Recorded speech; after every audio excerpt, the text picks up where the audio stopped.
నమస్తే welcome to Disha TV. Congress party స్థానిక సంస్థల ఎన్నికలను లక్ష్యంగా చేసుకొని ముందుకు సాగుతున్నది। లోకల్ బాడీస్ ఎన్నికల్లో ఏకపక్షంగా ఫలితాలను సాధించాలని ఈ మేరకు రకరకాల వ్యూహాలను అమలు చేస్తున్నది।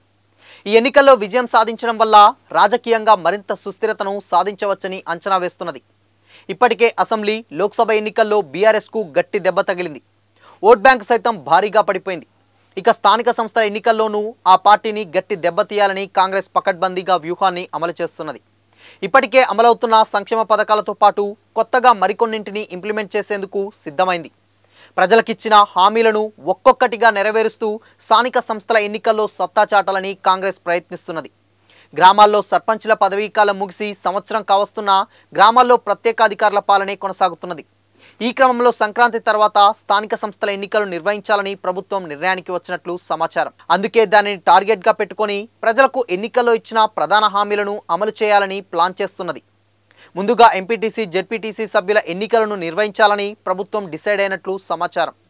దానికోసం అవసరమైన చట్ట సవరణలను ఇప్పటికే అసెంబ్లీ సమావేశాల్లో పూర్తి చేశారు। ఎన్నికలకు ముందు పథకాలను అమలు చేయడం ద్వారా వీలైనంత మైలేజ్ పొంది ఎక్కువ స్థానాల్లో విజయం సాధించొచ్చని అధికార పార్టీ ఆలోచిస్తున్నది।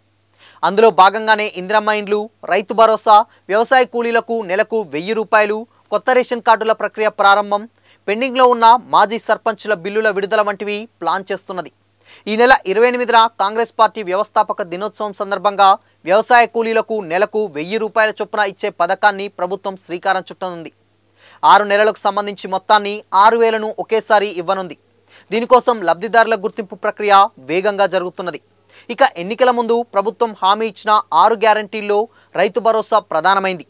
ఈ పథకం ద్వారా రాష్ట్ర వ్యాప్తంగా 65 లక్షల మందికి పైగా లబ్ధిదారులున్నారు। సంక్రాంతి తర్వాత రైతుల అకౌంట్లోకి డబ్బులు వేస్తామని ప్రభుత్వం చెప్పుకొచ్చింది। ఈ నెల 30న జరగనున్న కేబినెట్ సమావేశంలో మార్గదర్శకాలకు ఆమోదముద్ర వేయనున్నారు। ఈ పథకం ద్వారా ప్రతి గ్రామంలో భారీ సంఖ్యలో రైతులను సంతృప్తిపరచవచ్చు అని అధికార పార్టీ ఆలోచనలో ఉంది।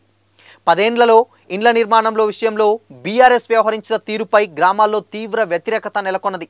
ఈ నేపథ్యంలో రాష్ట్ర వ్యాప్తంగా 4.5 లక్షల మంది లబ్ధిదారులకు ఇందిరమ్మ ఇండ్లను ఎంపిక చేయడం ద్వారా గ్రామాల్లో కాంగ్రెస్కు అనుకూల వాతావరణం ఏర్పడుతుందని ప్రభుత్వ పెద్దలు భావిస్తున్నారు। మొదట స్థలాలు ఉన్న వారికే ఇండ్లను కేటాయించనున్నారు। ఆ తర్వాత సంక్రాంతి తర్వాత కొత్త రేషన్ కార్డుల జారీ ప్రక్రియను ప్రభుత్వం ప్రారంభించనుంది।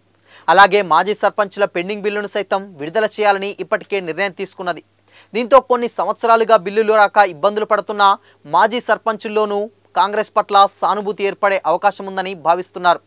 ప్రధాన ప్రత్యర్థిగా ఉన్న బీఆర్ఎస్ను ఇరకాటంలోకి నెట్టి బలహీనంగా మార్చడం ద్వారా కింది స్థాయిలో పోటీ లేకుండా సులువుగా స్థానాలు గెలవవచ్చనే ఆలోచనలో కాంగ్రెస్ పార్టీ ఉన్నది। గులాబీ పార్టీ అధికారంలో ఉండగా చేసిన అక్రమాలన్నింటినీ ఒక్కొక్కటిగా తవ్వుతూ బయటకు తీస్తున్నది।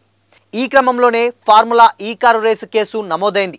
ఒకవైపు ఏసీబీ, మరోవైపు ఈడీ విచారణ ప్రక్రియను మొదలుపెట్టాయి। కేటీఆర్ జైలుకు వెళ్తే పార్టీ క్యాడర్ ఆత్మస్థైర్యం దెబ్బతింటాయని రాజకీయ విశ్లేషకుల అంచనా వేస్తున్నారు। అయితే ఇప్పటికీ పలువురు మాజీ ఎమ్మెల్యేలు ఫోన్ ట్యాంపింగ్ వ్యవహారంలో విచారణకు హాజరయ్యారు। రాబోయే రోజుల్లో మరికొంతమంది విచారణకు హాజరవుతారని సమాచారం।